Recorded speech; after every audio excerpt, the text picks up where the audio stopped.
Assalamualaikum warahmatullahi wabarakatuh. Alhamdulillah pada pagi hari ini kita bisa melaksanakan perkuliahan lewat daring. Namun harapan saya tidak mengubah dari makna perkuliahan kita hari ini. Hari ini di kewirausahaan sebagai pembuka untuk mata kuliah ini, saya akan memberikan sedikit tentang pengantar kewirausahaan.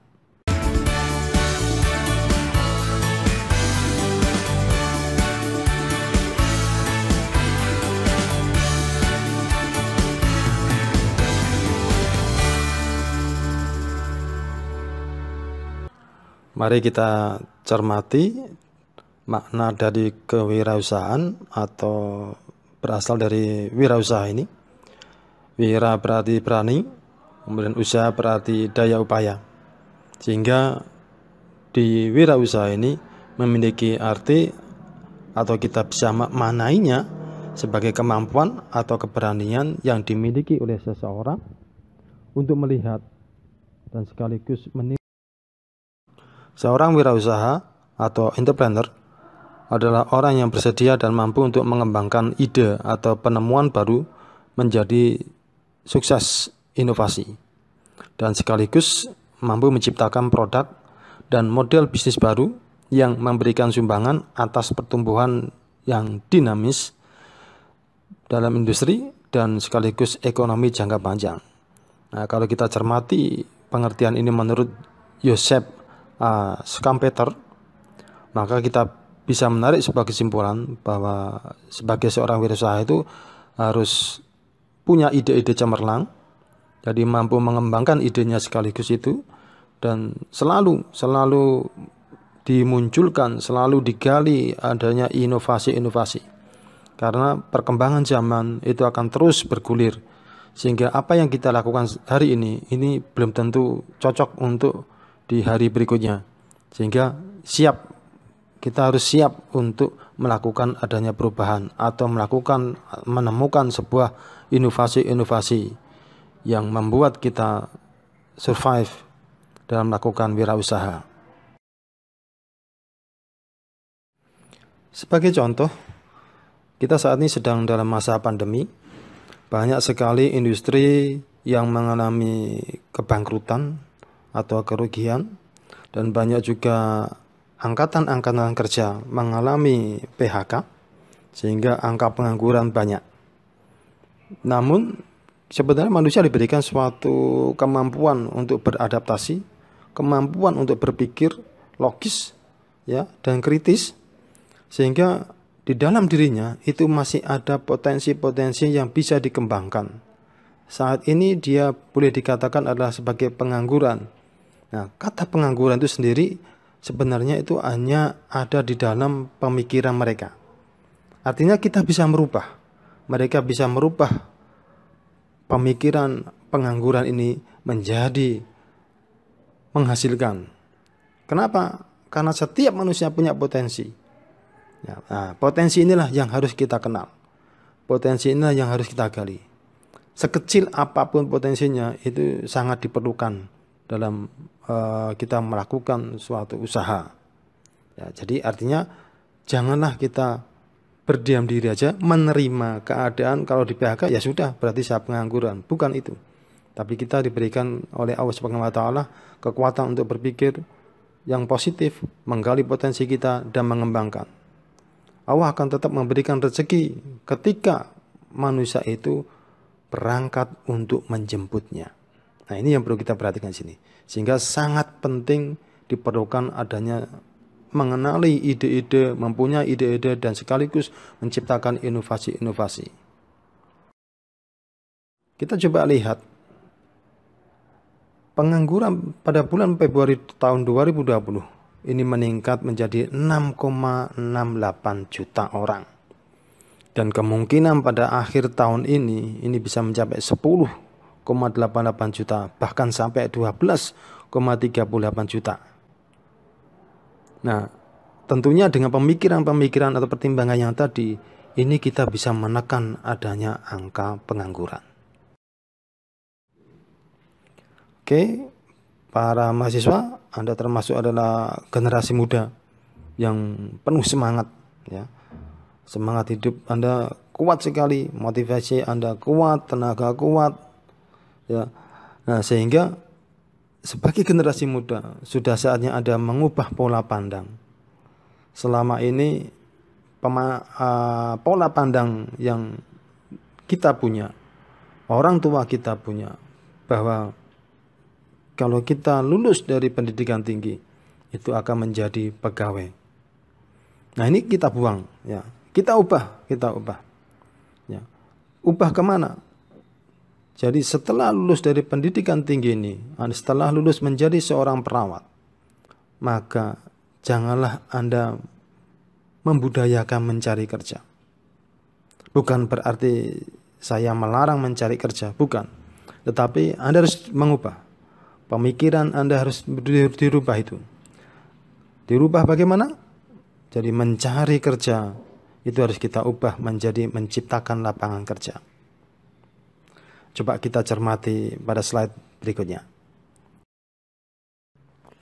Seperti yang kita lihat atau yang tampil di dalam slide ini, kita melihat adanya 10 pintu. Nah, ini kita ibaratkan bahwa 10 pintu ini ada 10 pintu rezeki.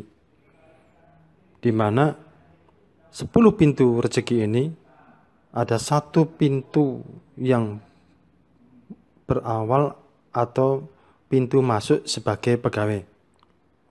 Ya, kemudian 9 pintu yang lain itu adalah pintu niaga.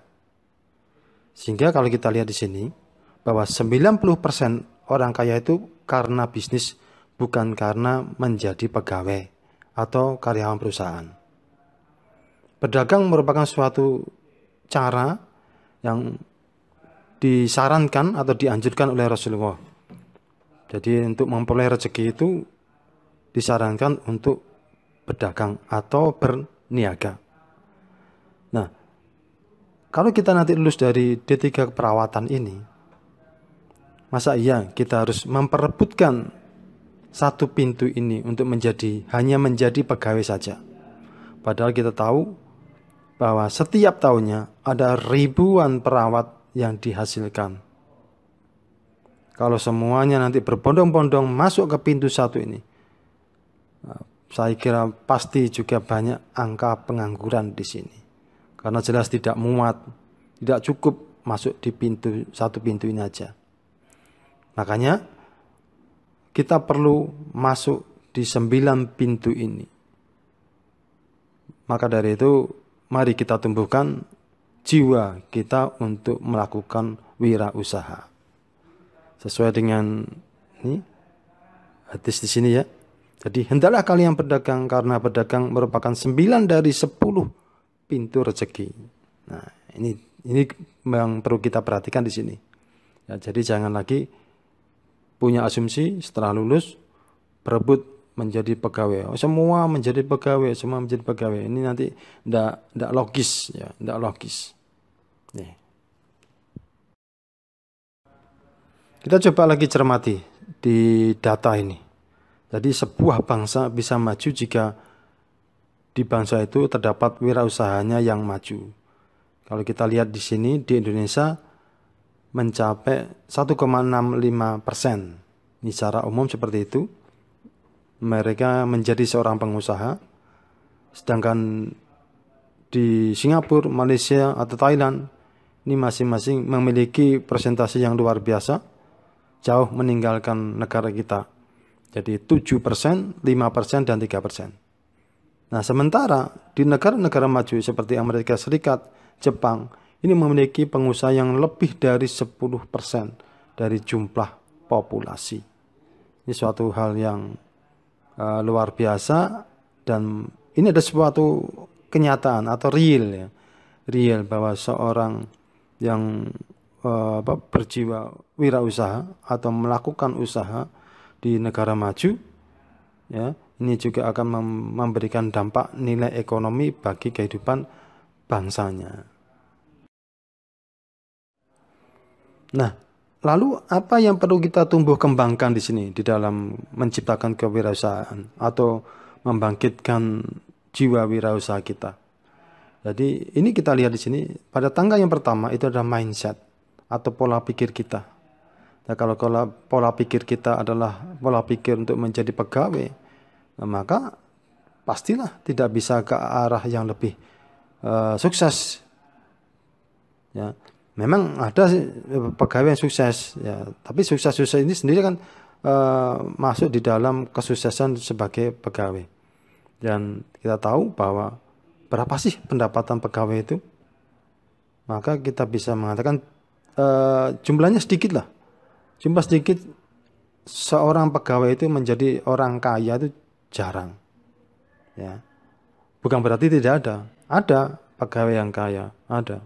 Tapi jauh lebih besar jumlahnya orang kaya itu adalah mereka yang berbackground wirausaha. Ya. Nah, ini kita coba lihat di sini, mindset di sini. Nah, setelah mindset, persepsi kita sudah kita bangun, maka kita perlu adanya ilmu, membekali diri kita, bagaimana kita bisa melakukan wirausaha. Ya, kita mempelajari situ.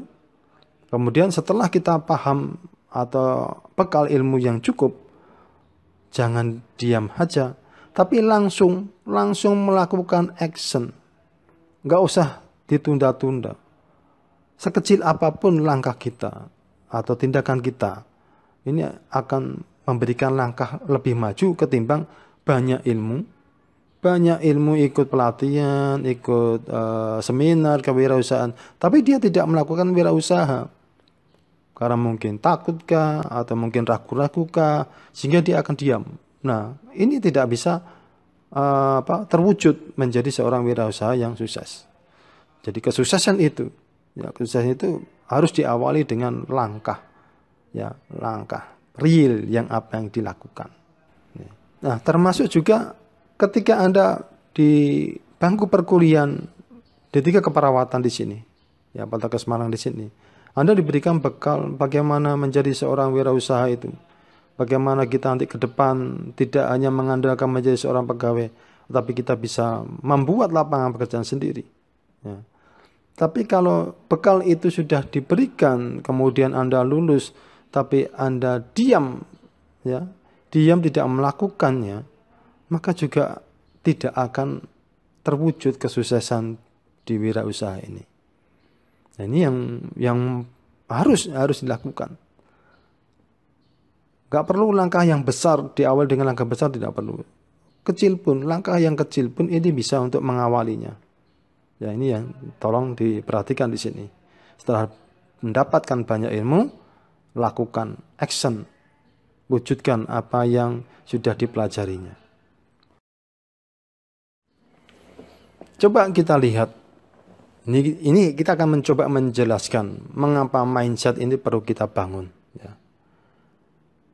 Di otak kita, otak itu ada banyak sekali sinyal-sinyal atau antena-antena. Ya.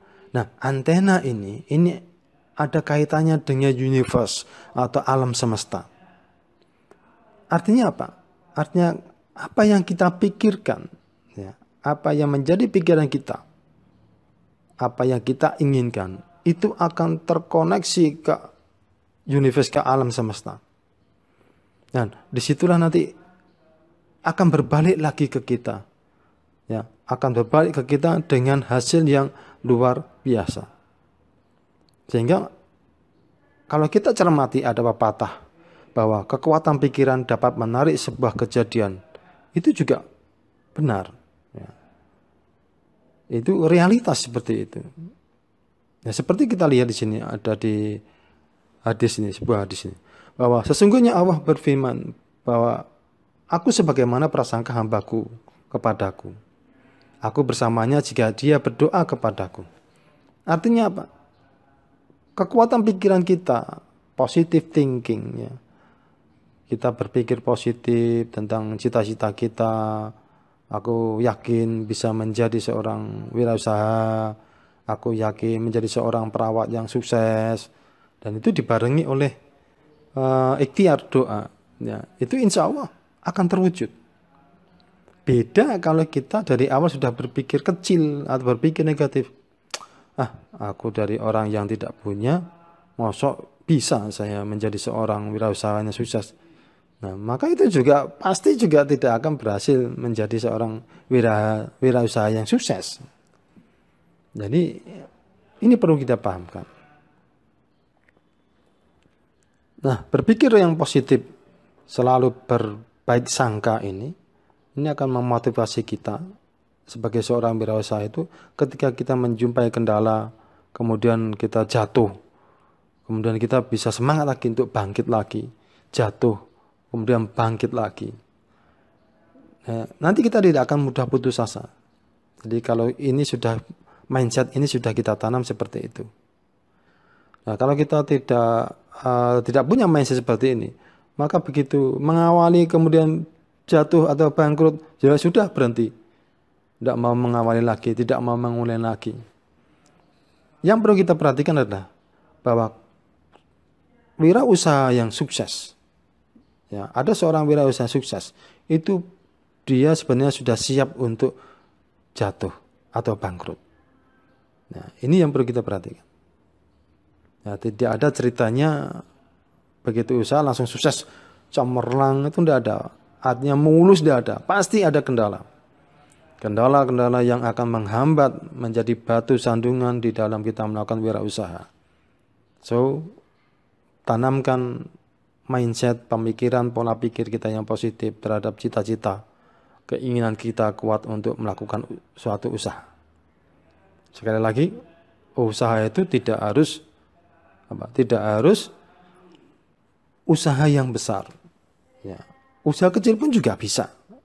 Banyak usaha yang besar itu diawali dari usaha yang kecil. Ya. Apakah kita pernah bermimpi menjadi seorang wirausaha yang sukses? Nah, ini coba. Kalau tidak pernah, ya pasti jangan berharap menjadi seorang wirausaha sukses. Karena menjadi seorang wirausaha itu diawali dari mimpinya. Kita bangun mimpi kita. Nah, setelah mimpi itu kuat, nah, baru kita nanti punya upaya-upaya untuk mewujudkannya. Ini penting sekali mimpi atau mindset, pemikiran kita itu sangat penting sekali. Contoh begini. Sekarang ini banyak ya, pengangguran banyak. Banyak pengangguran, ketika ditanya, sekarang kerja di mana? Wah, nganggur Pak, enggak punya kerjaan. Nah, kata nganggur sebenarnya itu kan tadi ya, kita sepakat bahwa nganggur itu hanya persepsi kita sendiri. Kita punya potensi untuk mengubah itu, punya potensi itu. Dan kalau kita bangkitkan potensi itu, insya Allah nganggur itu tidak ada. Ya. Contoh lagi adalah ketika kita gali, sampai punya apa potensinya? Pak, aku gak iso, saya ndak punya potensi, saya cuma iso gawe klepon. Nah, membuat klepon itu ada sebuah potensi. Maka kemampuan yang dimiliki itulah yang harus kita kembangkan. Ya, jangan kita berhayal, aku harus bisa menjadi seorang pengusaha roti. Jangan. Isone apa? Isone menjadi seorang pengusaha klepon, isone bikin klepon, ya itulah yang kita bangkitkan. Sama saat nanti Anda kuliah selesai atau lulus, Anda punya skill keperawatan. Ya.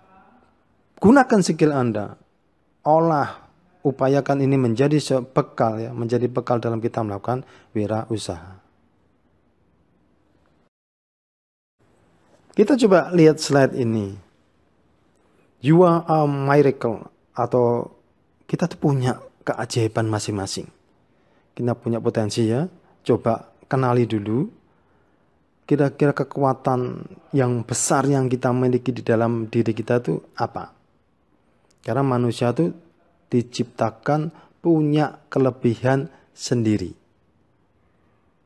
Kita memang tidak boleh membandingkan. Misalkan kita punya dua anak. Ya, dua anak. Anak yang satu pinter. Ya, akademisnya bagus, nilai matematikanya bagus, nilai bahasa Inggrisnya bagus. Anak yang kedua, nilai matematika rendah. Ya. Kemudian nilai bahasa Inggrisnya rendah. Nah, kita tidak boleh memvonis bahwa anak kedua itu bodoh, bukan. Karena apa? Anak kedua itu punya potensi yang luar biasa. Karena setiap orang dilahirkan punya potensi masing-masing. Tinggal bagaimana cara kita mengenali potensi itu. Bagaimana cara kita mengenali kekuatan yang ada di masing-masing individu. Kalau kita bisa mengenalinya, maka kita akan bisa mewujudkan bahwa kita adalah suatu keajaiban yang bisa kita gunakan di dalam melakukan kewirausahaan atau menciptakan kesuksesan dalam hidup ini. Oke, kita perhatikan di sini. Setelah kita mempelajari tadi konsep tadi, nah sekarang saya akan tanya kepada mahasiswa. Apa yang akan dilakukan mahasiswa setelah menyelesaikan pendidikan diploma 3 ini? Apakah Anda masuk dalam kategori mencari pekerjaan atau menjadi pegawai? Atau Anda mengambil inisiatif menjadi seorang entrepreneur atau wirausahawan? Atau Pak, saya mau menjadi pegawai sambil berwirausaha. Nah, ini ada sebuah pilihan. Jadi hidup ini ada pilihan. Kalau mau sukses, ya kita memilih sukses. Tentunya dengan konsekuensi yang akan kita hadapi. Tapi kalau kita tidak mau sukses, ya sudah, diam-diam aja, adem ayem, ya. Tidak bisa menggali potensinya diri sendiri, tidak mau mengembangkan, apalagi menjualnya. Nah, ini atau memanfaatkannya sehingga bisa menciptakan keberhasilan, kesuksesan pada diri kita sendiri. Dan perlu kita ingat bahwa kesuksesan itu masing-masing orang akan berbeda. Ya, jadi tidak harus bahwa seorang yang sukses itu mereka yang kaya raya, tidak. Seorang yang sukses mereka yang menjadi seorang pembicara yang terkenal, bahkan sampai internasional, tidak. Tapi semua orang punya nilai kesuksesan masing-masing. Dan tidak bisa dibandingkan antara satu dan duanya. Oke, kita masuk di akhir dari pertemuan kita kali ini. Silakan nanti kalau ada pertanyaan bisa ditulis melalui Google Class yang kita buat atau bisa melalui WA Group yang sudah kita buat di sini. Nanti kita bisa berdiskusi di situ, membahas tentang apa-apa yang belum dipahami atau memerlukan penjelasannya lebih lanjut dari pertemuan kita kali ini. Oke, sekian. Terima kasih. Akhirul kalam. Wassalamualaikum warahmatullahi wabarakatuh.